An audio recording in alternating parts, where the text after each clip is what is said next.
नमस्कार, आप देख रहे हैं आज की खबर। मैं हूं आपके साथ रागिनी सिंह। रुक करते हैं इस वक्त की बड़ी खबरों की ओर और इस वक्त की बड़ी खबर आपको जम्मू से बता रहे हैं, जहां भारत जोड़ो यात्रा के लिए आज बड़ा दिन। श्रीनगर के लाल चौक पर फहराएंगे तिरंगा राहुल गांधी। इस वक्त की बड़ी खबर आपको भारत जोड़ो यात्रा से बता रहे हैं, जहां आज भारत जोड़ो यात्रा के लिए एक बड़ा दिन। श्रीनगर के लाल चौक पर तिरंगा फहराएंगे राहुल गांधी। 31 साल पहले नरेंद्र मोदी ने फहराया था तिरंगा। सुबह अवंतीपुर के चूसरू से यात्रा हुई थी शुरू। इस वक्त की बड़ी खबर आपको जम्मू से बता रहे हैं, श्रीनगर के लाल चौक पर तिरंगा फहराएंगे राहुल गांधी। भारत जोड़ो यात्रा के लिए आज बड़ा दिन।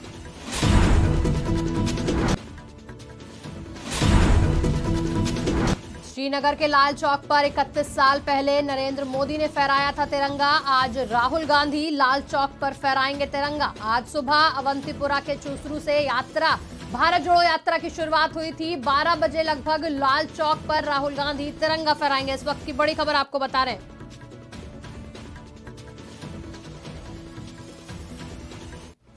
भारत जोड़ो यात्रा अपने अंतिम चरण में है। वहां आज श्रीनगर के लाल चौक पर राहुल गांधी तिरंगा फहराएंगे। अंत में श्रीनगर के लाल चौक पर राहुल गांधी फहराएंगे तिरंगा। इस वक्त की बड़ी खबर आपको जम्मू से बता रहे हैं।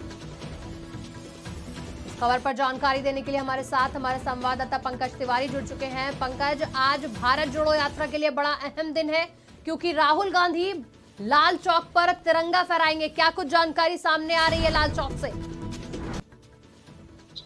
जी रागिनी, बिल्कुल बताना चाहूंगा कि राहुल गांधी ने जो भारत जोड़ो यात्रा की शुरुआत की थी वो 7 सितंबर 2022 को कन्याकुमारी से शुरुआत की थी और लगभग 5 महीने की ये यात्रा अब कश्मीर पहुंच गई है। और आज 12 बजे कश्मीर के ऐतिहासिक लाल चौक पर राहुल गांधी द्वारा तिरंगा फहराया जाएगा। और ये पल कांग्रेस के लिए और भारत जोड़ो यात्रा में जो लोग शामिल हैं उनके लिए काफी अहम और गर्व का पल होगा, क्योंकि 5 महीने के बाद जो राहुल गांधी ने कहा था कि देश जोड़ने की है, बंधुत्व के लिए यात्रा है और भाईचारे और प्रेम के लिए यात्रा है, वो लेकर के कश्मीर पहुंच गए हैं। और उनकी सुरक्षा में सुरक्षा की 25 कंपनियां लगाई गई हैं लाल चौक पे। और भारत जोड़ो यात्रा में तिरंगा फहराने के बाद वो कांग्रेस के पार्टी कार्यालय पे, प्रदेश पार्टी कार्यालय पे लगभग 2 बजे के लगभग प्रेस कॉन्फ्रेंस करेंगे और वहां मीडिया के सवालों का जवाब भी देंगे और तमाम जो चीजें हैं यात्रा की उनको वहां पे लोगों से। और उसके बाद कल जो है कि कश्मीर में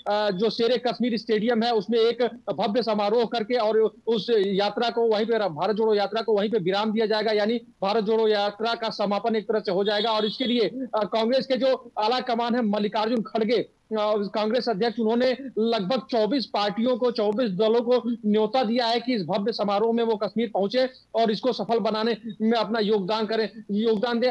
देखा जाए तो राजनीतिक हल्के में एक तरह से सरगर्मियां बढ़ी हुई हैं भारत जोड़ो यात्रा को लेकर के। और जिस हिसाब से राहुल गांधी को जन समर्थन मिला है वो काबिल तारीफ है, क्योंकि कांग्रेस जो अपनी जमीन खो रही थी उसको कहीं ना कहीं भारत जोड़ो यात्रा से बचाने का काम राहुल गांधी ने किया है। और आगे भी इस तरह की जो राहुल गांधी की रणनीति है वो भी कांग्रेस के लिए बेहतर होगी। लेकिन आज जो है कि 12 बजे कश्मीर के लाल चौक पर राहुल गांधी झंडा फहराएंगे। बिल्कुल, जानकारी देने के लिए धन्यवाद पंकज। आज भारत जोड़ो यात्रा के लिए अहम दिन है। कन्याकुमारी से शुरू हुई भारत जोड़ो यात्रा अपने अंतिम चरण में है और आज वो भारत जोड़ो यात्रा जो है श्रीनगर के लाल चौक पहुंचकर आज राहुल गांधी लाल चौक पर तिरंगा फहराएंगे। वहीं कल भारत जोड़ो यात्रा का समापन होगा। बढ़ते हैं अगली खबर की ओर और इस वक्त की बड़ी खबर आपको लखनऊ से बता रहे हैं, जहां 2024 की जीत के लिए सीएम योगी की टीम तैयार। इस वक्त की बड़ी खबर, सीएम योगी ने कैबिनेट को सौंपी जीत की जिम्मेदारी। 48 मंत्रियों को 75 जिले का मिला प्रभार। लखनऊ से इस वक्त की बड़ी खबर आपको बता रहे हैं, प्रभारी योगी सरकार ने जिलों में प्रभारी मंत्री बनाए। इस वक्त की बड़ी खबर आपको बता रहे हैं, योगी सरकार जो है 2024 लोकसभा की जीत के लिए बिल्कुल तैयार हो चुकी है। सीएम योगी ने मंत्रियों को सौंपी जीत की तैयारी। 48 मंत्रियों को 75 जिलों का प्रभार दिया। योगी सरकार ने जिलों में प्रभारी मंत्री बनाए। सुरेश खन्ना को लखनऊ और गोरखपुर की जिम्मेदारी दी। इस वक्त की बड़ी खबर आपको लखनऊ से बता रहे हैं, डिप्टी सीएम केशव प्रसाद मौर्य और ब्रजेश पाठक 6 मंडलों का प्रभार संभालेंगे। इस वक्त की बड़ी खबर आपको लखनऊ से बता रहे हैं।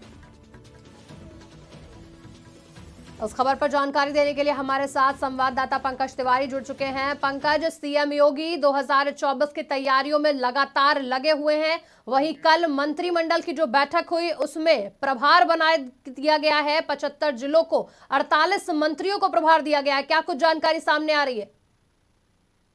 जी रागिनी, बिल्कुल बताना चाहेंगे कि बीजेपी करके अपनी तैयारियों में जुट गई है। और जैसा कि पिछले दिनों बीजेपी राष्ट्रीय कार्यकारिणी की बैठक हुई और उसमें से शीर्ष नेतृत्व द्वारा जो कुछ मंत्र दिए गए हैं 2024 के लिए, उनको लेकर के बीजेपी रणनीति बना रही है। और कार्य समिति की गई जिसमें 700 से ज्यादा पदाधिकारी वहां पे मौजूद थे और उनके बीच उस नीति को शेयर किया गया कि कैसे 2024 में विजय श्री हम लोग हासिल करेंगे। और इसको लेकर के सीएम योगी लगातार प्रदेश में दौरे भी कर रहे हैं और मंडल के जो जनप्रतिनिधि हैं उनके साथ उनकी लगातार मुलाकातें हो रही हैं लखनऊ में पास कालिदास मार्ग पर। और उनसे जो है कि जानकारी ली जा रही है कि क्षेत्रों में क्या कुछ चल रहा है और पब्लिक के लिए और जनता के विकास के लिए जो कुछ कार्य किए जा रहे हैं उनकी क्या स्थिति है, बाकी शासन और प्रशासन का क्या कुछ सहयोग है जनता के लिए। इन तमाम चीजों पे मंडल स्तर की वार्ता हुई है। और कल जो शाम को बैठक हुई थी उसके बाद से लगभग सभी मंत्रियों को प्रभार सौंपे गए हैं। और 2024 चुनाव को लेकर के सीएम का सीधा निर्देश है कि सभी मंत्री अपने अपने जो प्रभार दिए गए हैं उन क्षेत्रों में, उन जिलों में जाएं और वहां जाके ज्यादा से ज्यादा समय बिताएं। और जब भी वो जाएं अपने क्षेत्रों में कम से कम 24 घंटे वहां बिताएं और साथ ही साथ वहां के जो अधिकारी हैं, कर्मचारी हैं, आम जनता है उनके बीच रहें और उनसे जो है कि चुनाव को लेकर के तमाम चीजों को साझा करें। और साथ ही साथ विकास में जो कुछ भी बाधा है, अवरोध है, उनको भी सरकार को अवगत कराएं और उसको लेकर के आगे बढ़े। क्योंकि बीजेपी 2024 के लिए बड़ी तैयारी में जुटी हुई है। और इसको लेकर के सीएम योगी आदित्यनाथ की बात की जाए या डिप्टी सीएम ब्रजेश पाठक की बात की जाए, चाहे डिप्टी सीएम केशव प्रसाद मौर्य की बात की जाए, इन लोगों को भी 6 मंडल का प्रभार मिला हुआ है और ये लोग भी उन तैयारियों में जुटे हुए हैं। साथ ही साथ सीएम योगी ने जो पिछले दिनों जनप्रतिनिधियों से वार्ता की थी उसमें से सूत्रों के हवाले से जो खबर निकल के आ रही है, जनप्रतिनिधियों ने सीएम को सीधे तौर पे बताया कि जो जिले के अधिकारी हैं उनसे उनका सीधा संपर्क नहीं हो पा रहा है, वो कहीं ना कहीं मनमानी कर रहे हैं और आम जनता उससे प्रभावित हो रही है। तो इसको लेकर के सीएम ने सीधे सीधे निर्देश दिया है कि चाहे वो आयुक्त हो या जिलाधिकारी हो या जो भी जिले में डिस्ट्रिक्ट लेवल के अधिकारी हैं, एसपी हैं, उनको जो है कि जनप्रतिनिधियों के साथ कुछ समय बिताना है। और जो जनता की जो समस्याएं हैं जनप्रतिनिधियों द्वारा जो बताई जा रही हैं वो उस पर प्रभावी कार्यवाही करनी है। यानी जनप्रतिनिधि और सरकार के बीच में जो एक समन्वय है उसको बनाने के लिए, एक संवाद बनाने के लिए आदेश दिया गया है। साथ ही साथ मीटिंग में एक चर्चा और उठी थी कि हर प्रतिनिधि केवल ऊर्जा विभाग की कमियों को लेकर के शिकायत कर रहा था सीएम योगी आदित्यनाथ से। इसको लेकर के सीएम ने सीधे सीधे ऊर्जा विभाग को आदेश दिया है कि आप वसूली के नाम पे अपनी मनमानी नहीं कर सकते हैं। बिजली बिल वसूलना है, बिजली बिल लेना है तो उसके लिए सार्थक एक नीति बनानी होगी। और उसके लिए उन्होंने निर्देश भी दिया है और साथ कहा है कि किसी भी आम पब्लिक के साथ आप बिजली का बिल लेने के लिए जबरदस्ती वसूली नहीं कर सकते हैं और यह स्वीकार्य नहीं है प्रदेश सरकार के द्वारा। तो तमाम तरह की चीजें हैं, इनको लेकर के अब 2024 की तैयारी में सीएम योगी खुद उतर गए हैं और सारे मंत्रियों को लगभग प्रभार दे दिया है। प्रभारी मंत्री अपने जिले में जाएंगे, वहां के अधिकारियों से और वहां की जनता से सीधे संपर्क में आएंगे और विकास की जो बात है वो बताएंगे, जो जिले की कमियां हैं उसको सरकार को अवगत कराएंगे ताकि वहां पे जो रुका हुआ विकास है वो भी आगे बढ़ सके। और जो बीजेपी की 2024 की नीति है, 2024 में 80 लोकसभा सीट जीतने की नीति है, उस पर बीजेपी कहीं ना कहीं सफल हो, इसके लिए सीएम योगी के आदेश दिए जा चुके हैं। बिल्कुल पंकज, 2024 लोकसभा चुनाव की जो तैयारी है उसमें बीजेपी और सीएम योगी लगातार लगे हुए हैं। बात अगर करें पिछले दिनों हुए यूपी में चुनाव को लेकर जो बीजेपी ने हार देखी है, उसके बाद 2024 की तैयारी के लिए जो बीजेपी है वो बिल्कुल तटस्थ खड़ी हुई है और लगातार बैठकें कर रही है। जी बिल्कुल रागिनी, बताना चाहेंगे कि पिछले दिनों बाई इलेक्शन में कोई एक ही सीट आई और उसके बाद से बेहतर प्रदर्शन देखने को नहीं मिला। लेकिन कहीं ना कहीं बीजेपी इसको लेकर के एक्टिव मोड में है। और जैसे ही कार्यकारिणी की बैठक हुई, राष्ट्रीय कार्यकारिणी की, उसके बाद से जो राष्ट्रीय अध्यक्ष हैं जेपी नड्डा, उनका कार्यकाल जैसे ही बढ़ाया गया 1 साल के लिए, उसके अगले दिन उन्होंने काशी में बाबा विश्वनाथ का दर्शन किया और गाजीपुर से 4 रैलियों का आगाज किया। वहीं से अगर एक तरह से देखा जाए तो 2024 लोकसभा जो चुनाव होने वाले हैं उसके लिए एक तरह से बिगुल बजा दिया गाजीपुर से, क्योंकि गाजीपुर सीट पे बीजेपी थोड़ी सी कमजोर थी और पूर्वांचल में देखा जाए तो इस समय योगी आदित्यनाथ की पकड़ मजबूत मानी जाती है और उनके ही इशारे पे जो है कि वहां की पब्लिक आगे बढ़ती है और चलती है। तो कहीं ना कहीं मठ का जो आधिपत्य है पूर्वांचल पे वो बरकरार रहे, इसको लेकर के भी पार्टी काफी सजग है। और साथ ही साथ जो कार्यकारिणी में जो यूपी के जो मेंबर हैं और वहां से जो शीर्ष नेतृत्व की तरह से जो जान फूकी गई उसको कहीं ना कहीं एक तरह से देखा जाए तो बूथ लेवल तक कार्यकर्ताओं में ले जाना बताना है। बीजेपी ऐसी पार्टी है कि अपनी रणनीतियों को लेकर जानी जाती है और यहां तक कि जो भी नीतियां हैं वो बीजेपी के जो पन्ना प्रमुख होते हैं, बूथ प्रमुख होते हैं, उन तक ले जाया जाता है। गई है जिन मंत्रियों को प्रभार मिला हुआ है वो जाएंगे और जितने भी सदस्य हैं उनके जो सबसे बेस्ट माने जाते हैं बूथ लेवल के कर्मचारी, उनके साथ भी ये चीजें शेयर की जाएंगी और कैसे चुनाव में विजय श्री हासिल करना है ये जो है कि उनको एक मंत्र दिया जाएगा। साथ ही साथ जो डेटा को लेकर के बीजेपी की चर्चाएं चल रही थी कि जो डेटा को लेकर के बीजेपी की कार्रवाई है कि डेटा एकत्र किया जाए और उसके हिसाब से चुनाव जीतने की कोशिश की जाए, तो इस पे भी बीजेपी लगी हुई है। और बीजेपी प्रदेश अध्यक्ष भूपेंद्र चौधरी द्वारा तमाम तरह की जो चीजें हैं वो और मीटिंग है और दौरे हैं वो प्रदेश में किए जा रहे हैं और जो प्रदेश के जो है उनके साथ लगातार उनकी मिला के देखा जाए तो बीजेपी इस समय चुनाव को लेकर 2024 चुनाव को लेकर के अभी से एक्शन मोड में है और देख के लग रहा है कि आगे बीजेपी के जो नतीजे आएंगे वो बेहतर ही आएंगे। बिल्कुल, जानकारी देने के लिए धन्यवाद पंकज। इस वक्त की बड़ी खबर आपको लखनऊ से बता रहे थे, जहां 2024 के लोकसभा चुनाव के लिए सीएम योगी एक्शन मोड में हैं। लगातार सीएम योगी ने कैबिनेट को जीत की जिम्मेदारी सौंपी है। 48 मंत्रियों को 75 जिलों का कल प्रभार सौंप दिया। योगी सरकार ने जिलों में प्रभारी मंत्री बना दिए हैं। वहीं केशव प्रसाद मौर्य और ब्रजेश पाठक 6 मंडलों के प्रभार संभालेंगे। बढ़ते हैं अगली खबर की ओर। इस वक्त की बड़ी खबर कन्नौज से बता रहे हैं, जहां अखिलेश यादव का कन्नौज दौरा आज। इस वक्त की बड़ी खबर कन्नौज से आज प्रमुख की बड़ी खबर आपको कन्नौज से बता रहे हैं, जहां सपा प्रमुख अखिलेश यादव का आज कन्नौज दौरा। आज मृतक मजदूरों के परिजनों से मिलेंगे अखिलेश यादव। 2 मजदूरों की आतंकी हमले में हुई थी मौत। दन्नापुरवा के 2 मजदूरों की आतंकी हमले में मौत हुई थी, उनके परिजनों से मिलने आज अखिलेश यादव कन्नौज पहुंचेंगे। इस वक्त की बड़ी खबर आपको कन्नौज से बता रहे हैं। कश्मीर में टारगेट किलिंग में हुई थी मजदूरों की मौत। 12 बजे छठिया कट पर पहुंचेंगे अखिलेश यादव। इस वक्त कन्नौज से बड़ी खबर आपको बता रहे हैं, सपा प्रमुख अखिलेश यादव का आज कन्नौज दौरा। आज मृतक के मजदूरों के परिजनों से मिलेंगे अखिलेश यादव। अखिलेश 2 मजदूरों की आतंकी हमले में जो मौत हुई थी उनके परिजनों से आज दन्नापुरवा कन्नौज मिलने पहुंचेंगे अखिलेश यादव। इस खबर पर जानकारी देने के लिए हमारे साथ हमारे संवाददाता पंकज तिवारी जुड़ चुके हैं। पंकज, आज सपा प्रमुख अखिलेश यादव का कन्नौज दौरा है, क्या कुछ जानकारी निकलकर सामने आ रही है?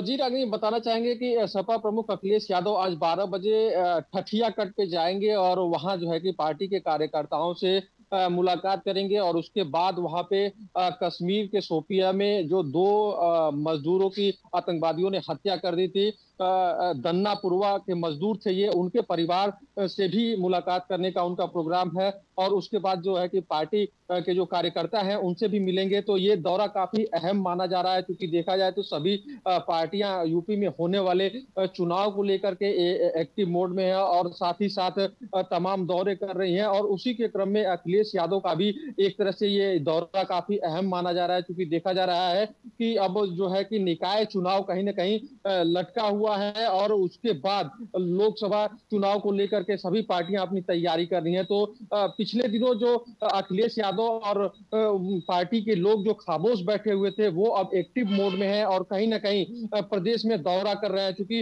हर पार्टी के पास एक ही विकल्प है कि अपनी जो जमीन है उसको बचा के रखे, क्योंकि आने वाला वक्त जो है वो काफी मुश्किलों भरा हो सकता है। चारों तरफ जीत हासिल कर रही है और फुल एक्शन मोड में है, तो कहीं ना कहीं जो बाकी पार्टियां हैं वो अपनी जमीन को, अपने वोट बैंक को बचाने की कवायद में लगी हुई है। साथ ही साथ जब आज से तैयारी शुरू की जाएगी तभी जो है कि 2024 को फतह किया जाएगा, इस अवधारणा को लेकर पार्टियां चल रही हैं। तो उसी क्रम में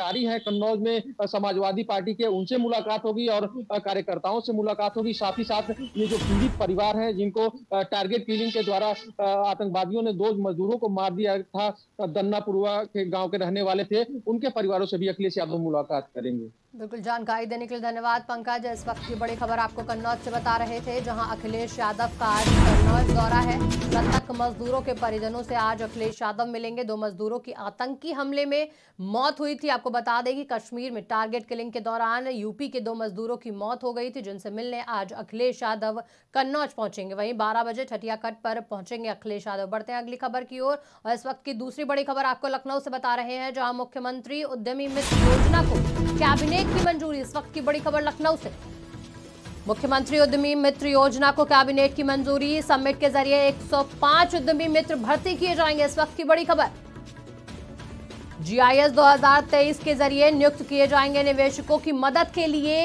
ये फैसला लिया गया। इस वक्त की बड़ी खबर आपको लखनऊ से बता रहे हैं, जहां मुख्यमंत्री उद्यमी मित्र योजना को कैबिनेट की मंजूरी मिल चुकी है।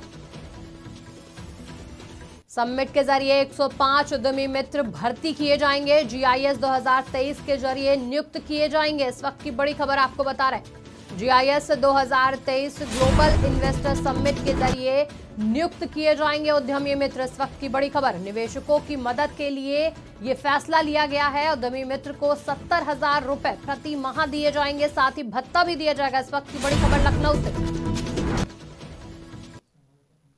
मुख्यमंत्री उद्यमी मित्र योजना को मिली कैबिनेट की मंजूरी। इस वक्त की बड़ी खबर, इस खबर पर जानकारी देने के लिए हमारे साथ हमारे संवाददाता पंकज तिवारी जुड़ चुके हैं। पंकज, मुख्यमंत्री उद्यमी मित्र योजना को कैबिनेट की मंजूरी मिल चुकी है, वहीं ग्लोबल इन्वेस्टर समिट के निवेशकों के लिए मदद के लिए इनका क्या योगदान होगा, क्या कुछ जानकारी निकलकर सामने आ रही है? चाहेंगे कि जो उद्यमी मित्र योजना थी उस पे अब कैबिनेट की मोहर लग गई है और 105 उद्यमी मित्र बनाए जाएंगे। जो ग्लोबल इन्वेस्टर समिट होने वाला है 2023, इसमें कहीं ना कहीं इनकी अहम भूमिका होगी और इन उद्यमी मित्रों को मानदेय के तौर पे 70,000 रुपए वेतन सरकार के द्वारा दिया जाएगा। ऐसा माना जा रहा है कि सरकार ने जो भी नीतियां बनाई हैं इन्वेस्टरों के लिए, उद्यमी जो मित्र हैं ये उन इन्वेस्टरों से उन नीतियों को साझा करेंगे और उनकी जो कुछ भी कठिनाई होगी प्रदेश में निवेश करने की, उनमें कहीं ना कहीं ये मददगार साबित होंगे। इसको लेकर के 105 उद्यमी मित्र बनाए जा रहे हैं प्रदेश में और इसको अब कैबिनेट की मंजूरी मिल गई है। बिल्कुल पंकज, जीआईएस के लिए जो निवेश करने के लिए निवेशक यूपी आएंगे, उनकी मदद करने के लिए ये उद्यमी मित्र की जो मंजूरी है वो मिल चुकी है। अब फिलहाल जानकारी देने के लिए धन्यवाद। इस वक्त की बड़ी खबर आपको लखनऊ से बता रहे थे, जहां मुख्यमंत्री उद्यमी मित्र योजना को कैबिनेट की मंजूरी मिल चुकी है। समिट के जरिए 105 उद्यमी मित्र भर्ती किए जाएंगे, जिनको 70,000 रुपए प्रति माह दिया जाएगा। जीआईएस 2023 के जरिए इनको नियुक्त किया जाएगा, साथ ही ये निवेशकों की मदद के लिए ये फैसला लिया गया है। बढ़ते हैं अगली खबर की ओर, और दूसरी बड़ी खबर लखनऊ से बता रहे हैं, जहां भारत न्यूजीलैंड के बीच मुकाबला आज। इस वक्त की बड़ी खबर लखनऊ से, लखनऊ में खेला जाएगा भारत न्यूजीलैंड के बीच दूसरा T20। इकाना में आज न्यूजीलैंड से भिड़ेगी टीम इंडिया। भारत को जीत की हैट्रिक से सीरीज में वापसी की आस। इस वक्त की बड़ी खबर आपको लखनऊ से बता रहे हैं, जहां भारत और न्यूजीलैंड के बीच आज राजधानी लखनऊ में होगा मुकाबला। इस वक्त की बड़ी खबर, आज शाम 7 बजे इकाना में शुरू होगा मैच। राजधानी लखनऊ के इकाना स्टेडियम में आज 7 बजे ये मैच शुरू होगा। इस वक्त की बड़ी खबर आपको बता रहे हैं, जहां भारत न्यूजीलैंड के बीच आज लखनऊ के इकाना स्टेडियम में खेला जाएगा मुकाबला। इस खबर पर जानकारी देने के लिए हमारे साथ हमारे संवाददाता अबू तलहा जुड़ चुके हैं। तलहा, आज भारत न्यूजीलैंड के बीच जो मुकाबला है वो लखनऊ में होने वाला है, क्या कुछ तैयारियां कर ली गई हैं? देखिए रागनी, बिल्कुल अगर आपको बता दें तो आज इंडिया और न्यूजीलैंड का जो दूसरा T20 मैच है वो लखनऊ के इकाना स्टेडियम में होगा और उसको लेकर देखिए तैयारियां पूरी कर ली गई हैं। और सुरक्षा व्यवस्था की बात की जाए तो देखिए स्टेडियम के आसपास पूरी सुरक्षा व्यवस्था के पुख्ता इंतजाम कर दिए गए हैं। साथ साथ देखिए 7 बजे ये मैच होगा और प्लेयर जो है वो कल ही लखनऊ पहुंच चुके हैं और अभी वो तमाम प्लेयर्स जो हैं दोनों टीमों के वो प्रैक्टिस कर रहे हैं। 6 बजे इस मैच का टॉस होगा और 7 बजे लगभग मैच शुरू होगा। और अगर टिकट की बात की जाए तो देखिए जितने भी टिकट थे वो लगभग सारे बिक गए हैं। ऑनलाइन टिकट मिलना बंद हो गए। ऑफलाइन जो टिकट है वो दोपहर 3 बजे तक मिलेंगे, उसके बाद टिकट भी नहीं मिलेंगे। और अंदाजा लगाया जा रहा है कि जो भी स्टेडियम में जितनी भी जगह है और जितने भी टिकट है सारे टिकट बिक चुके हैं। तो बड़ी तादाद में देखिए जो लोग हैं वो जरूर इकट्ठा होंगे मैच देखने। तो इसको लेकर सुरक्षा व्यवस्था के भी पुख्ते इंतजाम कर लिए गए हैं। और अगर मैच की बात की जाए तो मैच में अगर पिछले मैच की बात की जाए तो पिछले मैच में जो टीम खेली थी वही टीम इस मैच में भी खेलेगी। जी रागनी, करें तो ये दूसरा T20 होगा लखनऊ में आज। जी राजनी, बिल्कुल ये देखिए दूसरा T20 मैच है। और पहले T20 मैच की बात की जाए तो पहला T20 मैच इंडिया जीत चुकी है। और अगर आज का मैच अगर इंडिया जीतती है तो कहीं ना कहीं जो सीरीज है वो भी इंडिया जीत जाएगी। और उसको लेकर देखिए जो तमाम प्लेयर्स हैं वो सुबह से ही स्टेडियम में दिखाई दे रहे हैं, प्रैक्टिस कर रहे हैं। और जो सुरक्षा व्यवस्था की बात की जाए तो देखिए स्टेडियम के बाहर लगभग 200 ऐसे अधिकारी हैं जिनको तैनात किया गया है। और लगभग 500 ऐसे पुलिसकर्मी हैं जिनको बाहर से बुलाया गया है सुरक्षा व्यवस्था के लिए। जी राजनी, बिल्कुल तला, जब पिछले मैच की बात करें तो न्यूजीलैंड ने पहले T20 में भारत को 21 रन से हराया था। वहीं आज भारत के लिए करो या मरो का मुकाबला है और साथ ही सीरीज में वापसी की एक आस भी है।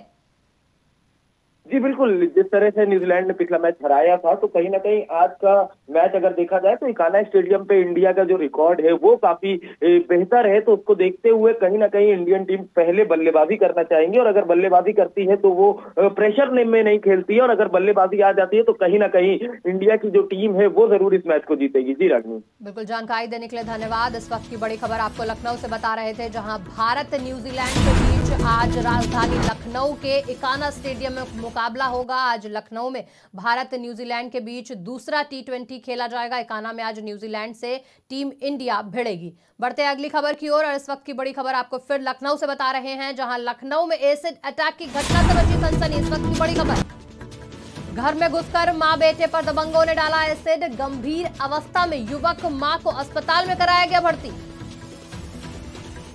लखनऊ में फिर एक बड़ी वारदात। लखनऊ में एसिड अटैक की घटना से मची सनसनी। इस वक्त की बड़ी खबर बता रहे हैं आपको, घर में घुसकर मां और बेटे पर दबंगों ने डाला एसिड। गंभीर अवस्था में युवक और मां को कराया गया अस्पताल में भर्ती।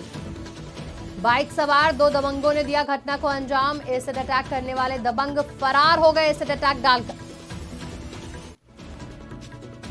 ये पूरी घटना सीसीटीवी में कैद हुई, जहां अपराधी जो हैं वो एसिड लेकर जा रहे थे। ये पूरी वारदात सीसीटीवी में रिकॉर्ड हो गई। गोमती नगर के विराम खंड 3 की ये घटना बताई जा रही है। जैसा कि तस्वीरों में साफ दिख रहा है कि 2 अपराधी जा रहे हैं जो सीसीटीवी में कैद हो गए। लखनऊ से इस वक्त की बड़ी खबर आपको बता रहे हैं, जहां एसिड अटैक की घटना से सनसनी फैल गई है।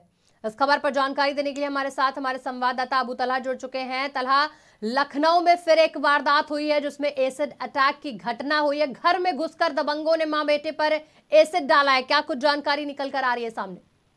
देखिए रागनी, बिल्कुल आपको बता दें तो एक बड़ी घटना को अपराधियों ने अंजाम दिया है। और गोमती नगर विरामखंड 3 की ये घटना है, जहां पर 2 दबंग युवक घर पहुंचते हैं और हाथ में एसिड है वो लिए पहुंचते हैं और किसी को बुलाते हैं। जैसे ही गेट खुलता है तुरंत दबंग बेटे पे एसिड से हमला कर देते हैं। और साथ साथ जो उसकी मां मौजूद रहती है वहां पर, उसके ऊपर भी एसिड की कुछ छींटे पड़ जाती हैं, जिससे दोनों लोग घायल हो जाते हैं। फिलहाल दोनों घायल स्थानीय पुलिस को सूचना देते हैं और उनको अस्पताल में भर्ती कराया जाता है। और दोनों लोगों की देखिए स्थिति अभी ठीक है। लेकिन एक बड़ी घटना है, क्योंकि आखिर जिस तरह से एसिड से हमला किया गया है तो ये अपराधी एसिड कहां से लाए, अब तमाम चीजों की देखिए जांच हो रही है। और पुलिस का पूरे मामले पे कहना है कि मुकदमा दर्ज कर लिया गया है और दोनों आरोपियों की गिरफ्तारी की जाएगी। सीसीटीवी तलाश रही है पुलिस और सीसीटीवी में जो अपराधी दिख रहे हैं उनको भी चिन्हित कर लिया गया है और जल्द से जल्द गिरफ्तारी की जाएगी। लेकिन अभी तक देखिए रागनी, ये स्पष्ट नहीं है कि आखिर